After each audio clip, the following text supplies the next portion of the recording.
이러면은 맨체스터 유나이티드가 뉴캐슬 원정에서 1대2로 패배를 좀 하게 되네요. 이러면은 이제 캐릭 체제, 뭐 첫 번째 임시감독 때 1.0대, 그리고 이번에 두 번째 임시감독 체제, 이 두 체제 안에서 처음으로 이제 맨유가 패배를 하게 됐다. 캐릭의 맨유의 첫 패배다, 이렇게 보면 될 것 같고, 그런데 뭐 캐릭의 첫 패배다, 뭐 슬슬 질 때 되지 않았느냐, 뭐 이런 식으로 얘기할 수도 있겠지만, 오늘의 이 경기력은 진짜 최악에 가까웠다. 10명인 팀을 상대로 1대2로 진다? 이거는 우리가 도저히 납득할 수가 없다. 뭐 단순히 결과를 얘기하는 게 아니라 그냥 경기 내용을 보시면은 맨유가 경기력에서 뉴캐슬을 압도한 적 90분 동안 단 한 번도 없었습니다. 최근 경기들 중에서 어떻게 보면은 가장 최악인 경기력이었다. 물론 뉴캐슬, 제가 개인적으로 좀 느끼기에는 오늘 뉴캐슬이 좀 유독 플레이가 좋고 경기력이 좋기는 했었던 것 같아요. 최근에 뉴캐슬이 뭐 경기력적인 측면에서 하우가 좀 비판을 많이 받았었고, 직전 경기에서 뭐 에버튼전 패배를 하기도 했었고, 여러 가지 좀 일들이 있었는데 오늘 경기력은 참 좋았다, 뉴캐슬이.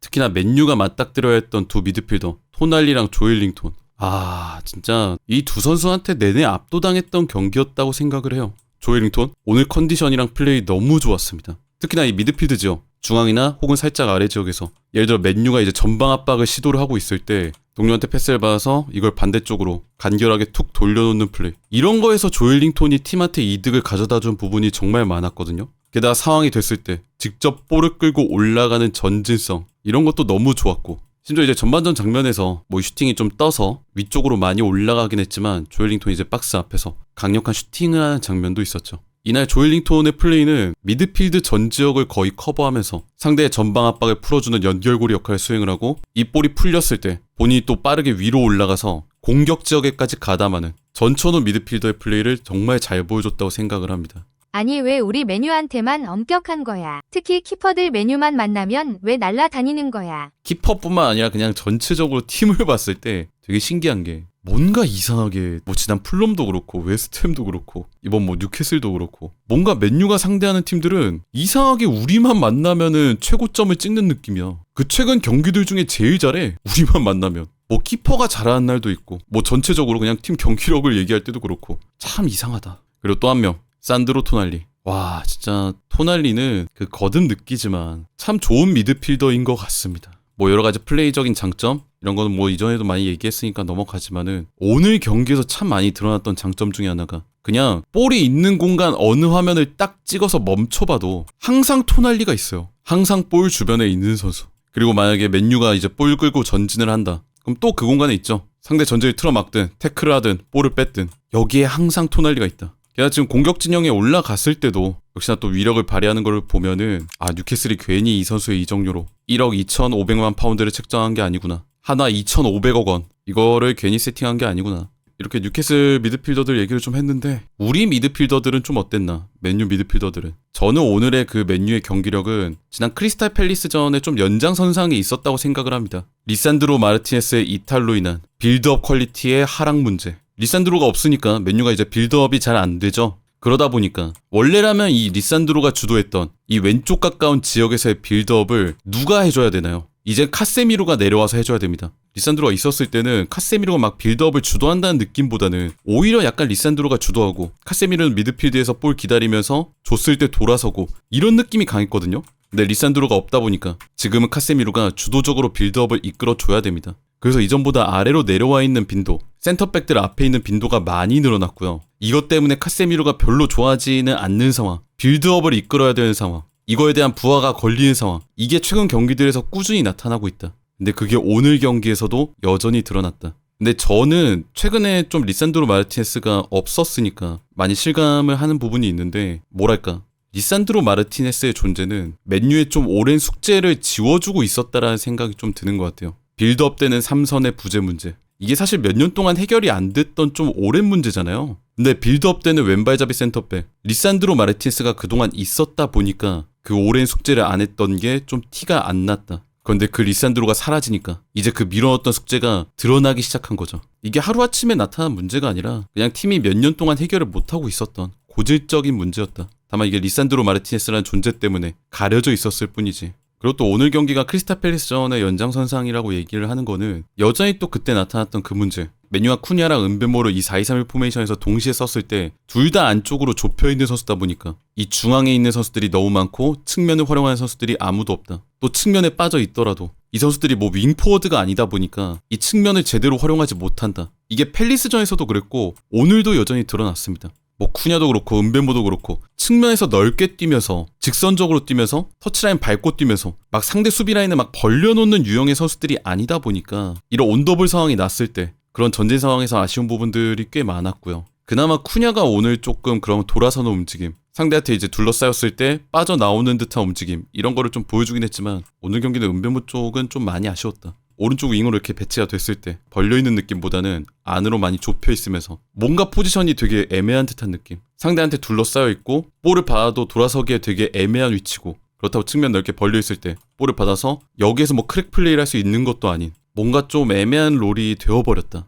오늘 상황에서는. 그래서 제가 뭐 이전 프리뷰 영상에서도 한번 예상을 했던 거였는데 오늘 경기가 그러니까 팰리스전에서 그런 상황이 나왔다 보니까 은벤모 선발이 아니라 오른쪽 윙이 아마드 선발이 되지 않을까 생각을 했었거든요. 왜냐면 아마드는 좀 그런 플레이가 되니까 측면 전진이랑 크랙 플레이, 드리블 돌파가 좀 돼서 상대를 좀 끌어가줄 수 있는 선수다 보니까 그것 때문에 중앙 간격 벌려놓고 세슈코가 조금 더 공간을 얻는 이런 상황을 캐릭이 노리지 않을까라는 생각을 좀 했었는데 그럼에도 캐릭은 좀 은벤모랑 쿠냐를 같이 쓰고 싶어하는 느낌이 있는 것 같아요. 득점 상황에서 이 선수들이 그동안 보여주는 임팩트 이런 것들이 확실히 좀 셌기 때문에 그런 거에 대해서 좀 기대를 하지 않았나 싶은데 오늘 경기에서는 그게 좀 잘 안 먹혔던 것 같다. 브루노 페란데스를 왜 그럼 지난 경기에서처럼 측면으로 안 보냈나요? 그렇죠. 팰리스전에서 이제 브루노 페란데스 시프트 쿠냐랑 은벤모가 둘 다 안으로 좁히니까 브루노를 측면으로 이렇게 뺐잖아요. 거기서 이제 브루노 페란데스가 측면에서부터 뭐 크로스, 킬패스 이런 걸로 찬스를 좀 만들어주고 그거 덕분에 이겼는데 오늘은 이제 캐릭이 브루노를 측면으로 안 뺐죠. 아니 정확히는 못 뺐습니다. 왜냐? 아까 말씀드렸던 토날리나 조엘링턴 이런 뉴캐슬의 미드필더진에 완전히 중원 싸움이 지고 있는 상황이었거든요. 이 상황에서 만약에 브루노 페란데스까지 측면으로 뺀다? 이러면 도저히 미드필드가 이길 수가 없다. 더 상황이 심각해진다. 그래서 브루노를 이전처럼 측면으로 좀 못 뺀 게 아닌가. 브루노 페란데스 시프트를 좀 못 쓴 것 같다. 그러니까 이런 식으로 브루노 페란데스를 좀 자유롭게 쓸 거면은 뭐 이전 경기들처럼 뭐 측면으로도 빼고 박스 안으로도 넣고 뭐 횡적으로 종적으로 자유로운 움직임을 줄 거면은 필요 최소한의 그런 마지노선이 있는 것 같습니다. 아 브루노가 딴 데로 빠지더라도 안정적으로 자리를 지키고 있는 미드필더 2명 카세미르랑 마이노 이 2명이 그래도 어느 정도의 미드필드 싸움을 해주고 있는 상황이어야 된다. 이 전제 조건이 있어요. 근데 오늘은 그 상황이 아니었다. 토날리랑 조엘링턴 냉정히 얘기해서 카세미로 마이누가 많이 밀렸다. 만약에 미드필드 싸움이 괜찮게 돌아갔으면은 뭐 이전처럼 브루노를 측면으로 많이 뺐겠죠. 그러다 보니까 브루노 페란데스가 평소보다 약간 뭐 자유로운 움직임, 특히 캐릭 체제에 들어와서부터 여러 공간을 헤집고 다니는 그 움직임을 오늘 경기 안에서는 좀 많이 못 보여줬던 것 같아. 조금 더 미드필드 지역에 한정된 좀 갇힌 움직임을 많이 보여줬던 것 같아요. 그래도 약간 뭐 좀 희망적인 얘기를 하자면 개인적으로 저는 세슈코 뭐 맨유가 기회가 굉장히 뭐 많이 나온 상황은 아니었는데 가끔씩 이제 박스 안으로 볼을 투입을 해줬을 때 세슈코가 그 좁은 공간에서도 어떻게든 찬스를 만들려는 움직임, 키핑하려는 움직임 저는 개인적으로 인상 깊었고요. 그리고 이제 후반전 들어서 좀 많이 보여진 장면인데 전방에 있던 세슈코가 상대를 이제 라인을 눌러놓는 이런 플레이만 하지 않고 맨유가 이제 후방 빌드업이나 만약 롱볼이나 이런 걸로 풀어나올 때 아래로 내려와서 이 15번 공간에서 10번 공간으로 내려와서 원터치 전개, 양측면으로 한 번에 볼을 뿌려주는 역할 이런 거를 해준 거 저는 개인적으로 이건 많이 인상 깊었던 것 같아요. 물론 이게 옵션은 좋았는데 이게 좋은 플레이로 이어졌냐? 그거는 뭐 좀 다른 얘기지만 그래도 세슈코가 돌려오는 이 플레이는 굉장히 전 좋았다고 봅니다. 지금 세슈코의 움직임이나 뭐 박스 안에서의 자리 차지하는 느낌, 슈팅 시도들 전 이런 게 여전히 오늘도 괜찮았다고 보거든요. 근데 결국 스트라이커의 그런 움직임은 공간을 만들어주는 거는 측면이 얼마나 넓게 벌려서 위력적이고 그것 때문에 상대 수비가 끌려 나오느냐, 라인이 벌어지느냐, 중앙이 조금 더 벌어지느냐 이거에 따라서 스트라이커가 이동할 수 있는 범위가 많이 달라진다고 생각을 하기 때문에 오늘은 맨유가 측면이 죽었기 때문에 세슈코한테 주어진 공간이 너무 좁았다. 측면으로 끌려 나가는 선수들이 많이 없으니까 세슈코 주위에 센터백 2명이 그대로 있었다. 참 뭐랄까 참 이상한 게 이 팀은 분명 한 2-3년 전까지 우리 팀 윙포워드가 너무 많다. 아니 다 쓰지도 못할 건데 윙포워드 상황의 선수가 왜 이렇게 많냐 이런 얘기를 했던 팀이거든요. 근데 정작 이제 윙포워드 측면에서 그렇게 전진하면서 상대 끌어가줄 수 있는 선수 벌려놓을 수 있는 선수 필요하니까 없어. 다 어디 간 거임? 물론 그 퀄리티는 또 다른 얘기지만 그런 윙포워드들이 숫자는 많았는데 다들 어디 갔는지 또 쓸려니까 없다. 그리고 후반전 들어서 맨유가 좀 전술 변화가 있었죠. 카드가 있었던 루크쇼를 빼고 카세미르도 빼고 마즈라이를 왼쪽으로 오른쪽에 달로 미드필더의 우가르테 마이누를 빼면서 브루노를 살짝 아래로 내리고 은베무도 빼고 오른쪽 윙에 아마드 베냐민 세슈코랑 지르크지의 투탑 조합 4-4-2에 가까운 포메이션으로 이렇게 변경을 좀 했습니다. 아마드가 오른쪽 측면에서 전진을 하고 지르크지가 살짝 내려와서 우가르테 브루노 페란데스랑 3미들에 가깝게 움직이는 이런 느낌으로 운영을 좀 했는데 그 마지막에 계획이 없었던 교체가 하나 있었잖아요. 그 마즈라이가 좀 부상기가 있으면서 정말 오랜만에 보는 말라시아가 이렇게 들어왔단 말이죠. 근데 또 하필 마지막에 뉴캐슬의 역공이 이 정말 오랜만에 나오는 말라시아 쪽으로 향하면서 이 말라시아가 오슬라의 드리블 이거의 슈팅 각도를 좀 내주게 되고 그대로 결승골을 좀 내주게 됩니다. 그런데 사실 이거는 마즈라이의 그런 부상, 갑작스러운 교체 이런 것 때문에 일어난 사고였다고 생각을 하고요. 뭐 어떻게 말라시아를 탓하겠습니까? 선수가 못하는 걸. 근데 다만 우리가 얘기할 수 있는 거는 말라시아가 나오기 전의 상황 그때 전까지 이 80분대가 오기 전까지 10명이 상대로 왜 이렇게 골을 못 넣었냐. 상대는 분명 10명인데 퇴장을 당했는데 왜 이렇게 주도를 못하냐 팀이. 그거를 따져야죠. 그 한 골을 못 넣는 게 참. 맨유는 일주일에 한 경기씩 합니다. 뭐 예를 들어서 지난 몇 달 동안은 어떻게 나왔냐. 뭐 토요일에 경기했으면은 뭐 그 다음 주 토요일에 경기를 한다. 아니면 뭐 일요일에 경기를 한다. 이런 식으로 되게 널널했거든요. 근데 최근에가 약간 이거에서 살짝 타이트해졌어요. 일정이. 한 4, 5일에 한 번? 이런 식으로 리그 일정이 조금 타이트해졌거든요. 기간으로 따지면 한 이틀 정도 이렇게 조금 줄어든 건데 와 이것 때문인지는 모르겠지만은 약간 선수들 몸이 이전보다 확실히 좀 무겁고 움직임이 좀 둔하다. 사실 이런 부분이 캐릭의 정감에 대한 여부 이걸 얘기할 때 되게 걸리는 부분이기는 해요. 다들 아시겠지만 유럽 대항전을 있는 팀의 일정을 짜는 거랑 유럽 대항전이 없는 진짜 리그만 하는 팀, 자국 컵 경기만 하는 팀 이런 팀의 일정을 짜는 거는 완전히 다른 판의 게임이잖아요. 유럽 대항전이 없는 팀의 감독을 하다가 유럽 대항전 있는 팀 가서 여기서부터 꼬꾸라지는 감독들 너무 많이 봤고요. 그 일정이랑 체력 관리하는 거, 때론 로테이션을 돌리는 거 이게 사실 경험을 해봐야 아는 건데 지금 캐릭이 만약에 정식 감독이 된다면은 이 경험이 없다라는 거 선수들의 체력이랑 로테이션 돌릴 줄 알까? 일정 조율할 줄 알까? 이런 거에 대한 불안함. 지금 최근에 분명히 이제 일정적으로 여유가 있는데 맨유가 물론 이제 일주일에서 4, 5일 정도? 최근에 조금 빠듯해지긴 했지만 이것도 사실 다른 팀들에 비해서는 빠듯한 게 아니잖아요. 근데 어째서 우리 팀 선수들은 굉장히 몸이 둔해 보이는가?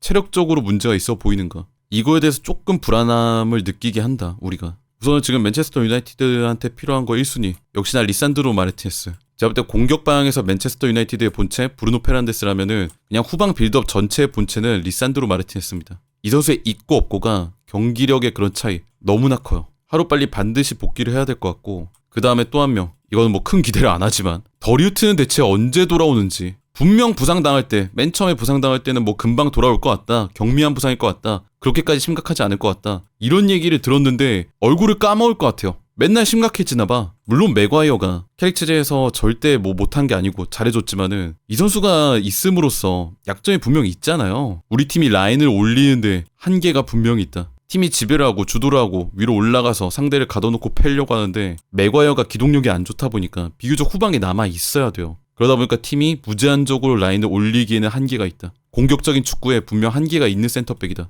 더리트가 있을 때는 그런 게 많이 없었고 하프라인 이상의 공간에서 팀이 이제 공격을 많이 하려고 하는 이런 그림들이 많이 나왔는데 지금 맥과이어가 물론 이제 수비 상황에서는 박스 안에서는 듬직한 모습을 많이 보여준 센터백이긴 하지만 공격을 하려고 할 때 라인을 끌어올리려고 할 때 분명 한계점이 있는 센터백이다. 팀이 어떻게 보면은 이제 하려고 하는 축구 이거를 생각했을 때는 더리우트가 하루빨리 이제 센터백 자리로 좀 돌아와야 되겠다. 어쨌든 지난 몇 경기랑 캐릭볼에서 이제 승리 4연승을 했을 때의 경기력이랑 지금 최근에 그 아슬아슬한 경기력을 볼 때 가장 눈에 띄는 건 역시나 후방 빌드업의 퀄리티잖아요. 후방에서 볼이 돌 때 너무 불안하고 이게 안 되니까 그냥 라메스가 볼 잡아서 롱킥하고 그리고 뺏기고 어디서 많이 본 듯한 패턴에 또 반복이 되고 있다 보니까 이거를 고치려면은 지금 후방 라인업으로는 안 된다. 하루빨리 이거 고쳐야 된다. 그리고 이제 이 양쪽의 윙 문제 뭐 4-2-3-1 포메이션을 앞으로 계속 쓴다고 하면은 계속 이 윙어들의 문제가 부각이 될 것 같은데 지금 있는 자원들로 그 측면 플레이를 어떻게 할지 이거를 가이드를 좀 확실히 세워야 될 것 같아요.